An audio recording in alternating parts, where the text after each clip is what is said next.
heenan irra heenii godhattee fataa goote dhugaa baay'ee des nama jedhaani.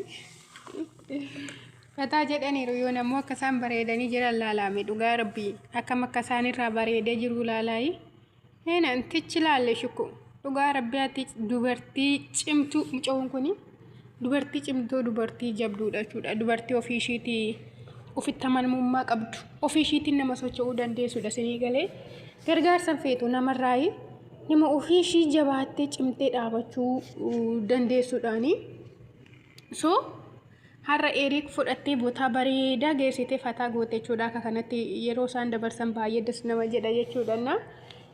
Heenan maaliif akka isheen akkamitti akka isheen dabaatte ilaala. Jalqabumarraayyuu kaastee isheenii gargaarsa firaas maatii sin argine beektanii lammaal jalqaba ishiirraa kaastanii yeroo isheen maarkee wajjiniin jirtu yoo laaltaniittu ta'e gargaarsa isheen wiinaa yoo ta'e malee namarraa qabdu hin jiru beektanii obboleettii xixiqqoo minaamin haadha maal akkasii bukkee hin jiruuni jabaattee kubaadhuma ishii dhaabattee cimtee as geesse har'allee jechuudha yeroo nama ishee gargaaru nama isheedhaaf waa godhu barbaaddu gargaarsan feetu namarraa argitanii Eriik amma yeroo baay'ee isheedha waa gochuufi barbaada. Isheedha waa gochuu barbaada garuu isheen ishin jettu. Ofii kun godhachuu barbaada jette.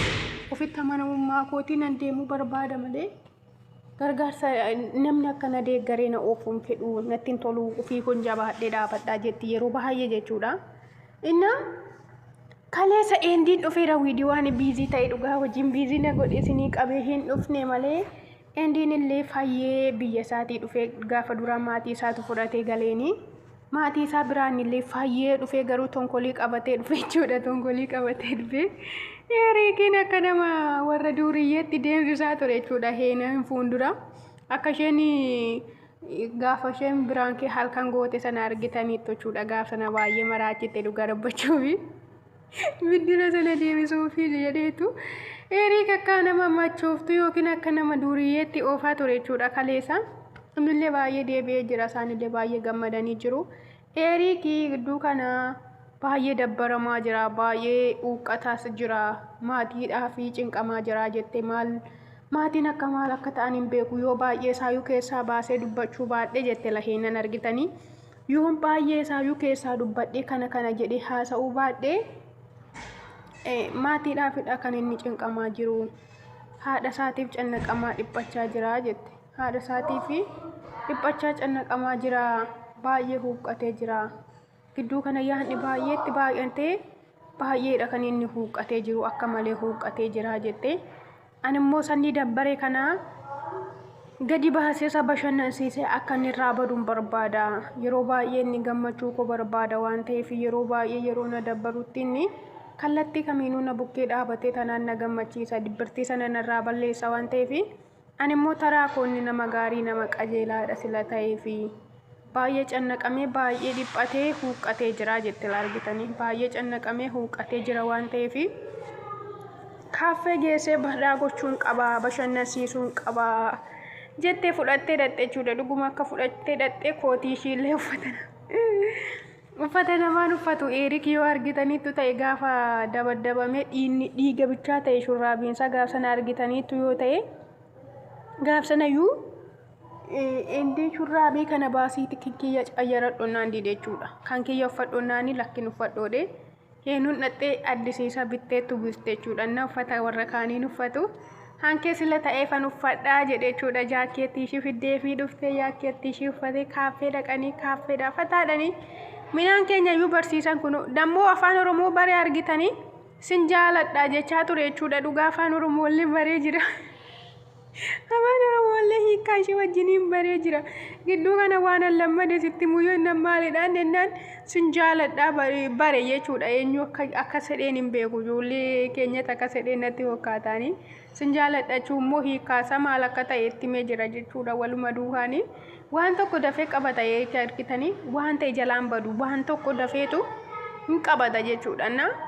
Dibbirtii irraa balleessiteetti dhuguma heenan faagootee shaashan baagootee dhugaa dubbachuu fi anotoo hafeerayyuu ta'ee hammanumatti yoo ta'u hafeera ta'ee naga'aa jedhe jechuudha. Otoo gochuudhuma baatteeyyuu yaaduma kee kun bichaanuu naga'aa kallattii hundumaan na bokkee jirta baay'ee si jaaladha dheeni jaalala isaallee ibsee fi ture jechuudha. Akkasuma immoo gara fuulduraatti maal yaadda kana toon tasaa kaadhe yookiin kana toon galmaan gaadhe bakka jettee waan ati yaaddu maalidha jetteen jechuudha Heenan. Innaa gara fuulduraatti ani ofii kiyyaayyuu jedhe makiinaa yoo ta'es qabaa mana yoo ta'es qabaa garuu immoo wanti nani gara fuulduraatti otoo nani kana galmaan ga'e jedhee yaadu ijoollee ilaalaa abbinnatee akkam akka nama hasaabsisu argitanii.